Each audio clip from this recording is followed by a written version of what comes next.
رسول اللہ پتہ نہیں چلتا حق والے کون ہیں باطل والے کون ہیں.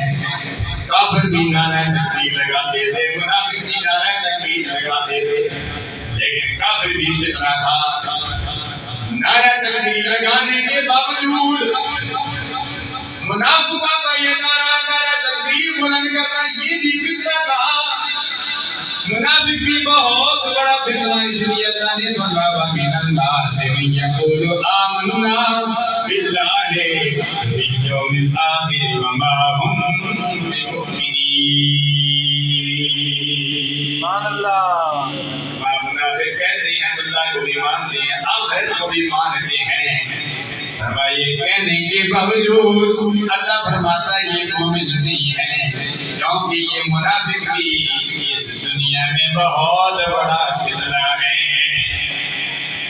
اسلام کو کافروں نے اتنا نقصان نہیں پہنچایا, یہود و نصارہ نے اتنا نقصان نہیں پہنچایا جتنا نقصان منافقوں نے پہنچایا ہے.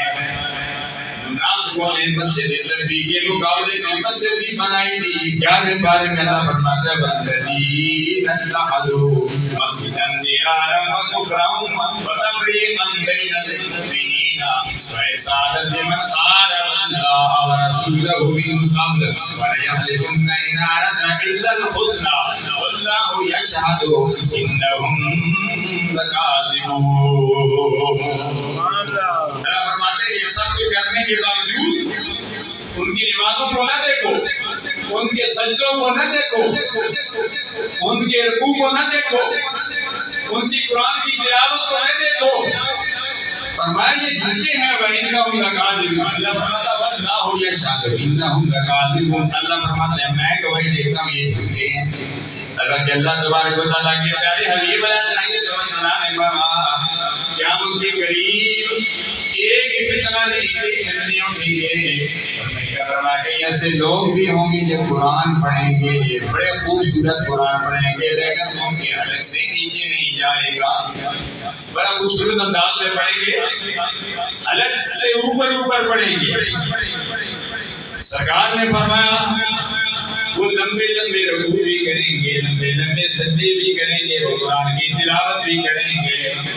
فرمایا وہ اتنی عبادت ریاضت کریں گے. فرمایا تم ان کی عبادت ریاضت کو دیکھ کر تم کہو گے ہماری عبادت ریاضت تو کچھ بھی نہیں ہے, یہ تو بڑے نیک ہیں. اللہ نے فرمایا ان کی رکوع پر, ان کے سجدوں پر, ان کی قرآن کی تلاوت بھی نہ جانا. فرمایا وہ لوگ منافق ہوں گے. فرمایا وہ دین سے ایسے نکل جائیں گے جیسے تیر کمان سے نکل جاتا ہے. دین سے ان کا کوئی تعلق واسطہ نہیں ہو.